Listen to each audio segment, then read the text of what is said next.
Welcome to Nationwide Arena. Blue Jackets and the Boston Bruins getting set for the fourth game of their second-round playoff series here tonight. The Blue Jackets are leading in the series 2-1. It is the best of 7. The Blue Jackets trying to put themselves in a really good position. They could do that with a victory tonight. Bob McElligott, Jean-Luc Grand-Pierre, Jody Shelley here to get you ready for this one tonight. It has been hard fought all the way through, gentlemen.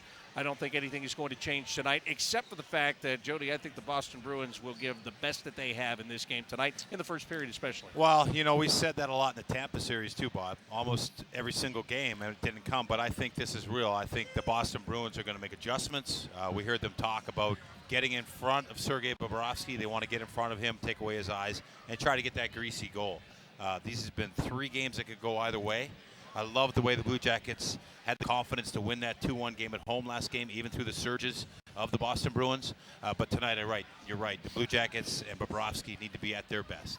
And Jean-Luc, getting in front of Sergei Bobrovsky is something that they tried to do throughout the third game of this series. In the third period, especially late in the period, once they pulled the goaltender, they did have some success in that. They did have success in jamming the net, but they still didn't get a goal.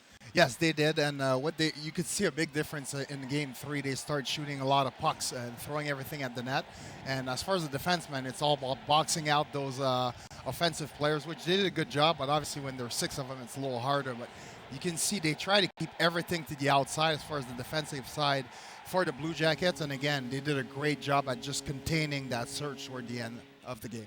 And the behind the net over to the bottom of the right wing circle, Jody, watching a shot like that is something that a couple of years ago the Pittsburgh Penguins were able to really execute against the Blue Jackets. Odd-angled goals. Sergei Bobrovsky making those adjustments in his personal game and taking that away. I love how he pushed Dubinsky out of the way there at the end. It was like everyone was trying to do their best to take away the middle of the ice, and you could see Dubinsky actually standing right in front of Sergei Bobrovsky where he wanted to be, and Bobrovsky was like, get out of the way, I got to see the puck. So that shows you the mindset of those guys, especially in the dying seconds. They know the Bruins just want to funnel those pucks, especially from behind the net. Look for that more tonight. The Bruins are going to try to get behind the net with the puck and then attack out front. It's tough for a defenseman, right, Jean-Luc? When the player is behind the net with the puck, everyone's got to face down low. You're not sure, and you're trusting the options behind you. Yeah, and like you talked about, Jody, as a defenseman, you want to be aware of what's happening behind the net, obviously, and that's when a lot of good teams take advantage of that high slot play because they create that separation between you being down low and them being up high. So you see a lot of low to high plays, and that's what Boston and especially Tampa Bay was very successful at this year, but somehow the Blue Jackets were able to neutralize that. Yeah, and then you have the goaltender too, right? I mean, the goaltender's got to look behind, figure out where you're at, and then for him to turn from behind the net to in front, then find where the puck is. It's a tough adjustment. Wait, you play net goalie too, right? That's right. So you can talk about that too. Yeah, I just kind of throw my big body anywhere in that slot, lay down, and hope it hits me because I have no clue what's happening. And it's hard on your neck too. And talking about all of that, what is the communication like, especially late in the game, loud building? How tough is it to communicate? What kind of communication has to go on between the goaltender and the defenseman in those situations? And again, seeing Sergei Bobrovsky move Doobie out of the way there, a lot of time it's going to be like a little slash behind the legs or a tap because he most likely cannot hear you. And as a goaltender, especially the way Sergei Bobrovsky is playing right now, he is so confident that he just wants to see the shot.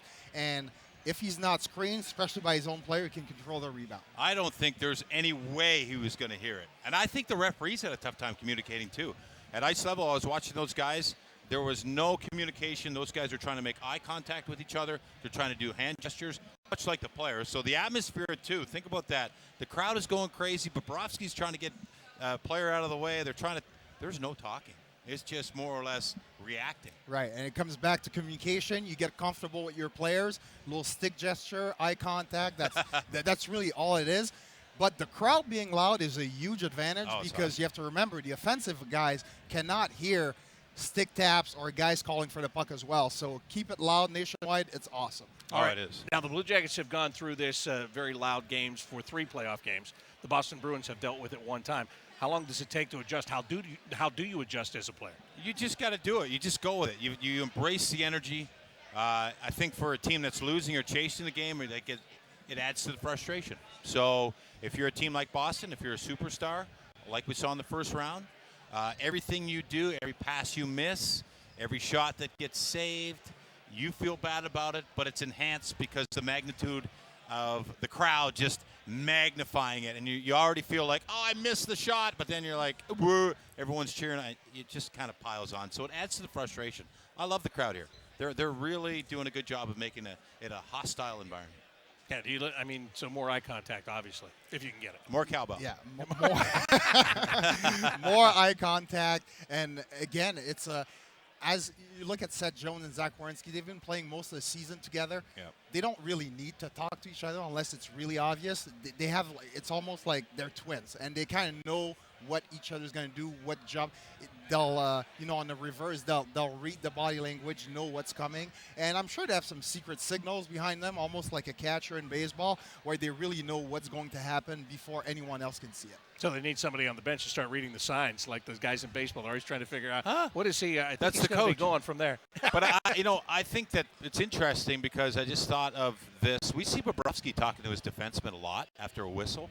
I don't know if we saw much of that in the first game at home here in game number 3, because it was so loud after every break. It was almost like those conversations didn't need to be had, because you're right. That's what the regular season is for. Figure that stuff out. And when you have familiar pairs playing a familiar system, not as much talk is required. All right, so we'll see what happens here tonight. We do know, as Jody alluded to, it's going to be loud in the building, and they're going to have to deal with it once again. And that's I think you're dead on that prediction. So coming up, we're going to hear from Blue Jackets head coach John Tortorella, and maybe even have a special guest come by as we continue with the Toyota pregame show here on the El Dorado Gaming Soda Downs Blue Jackets Radio Network.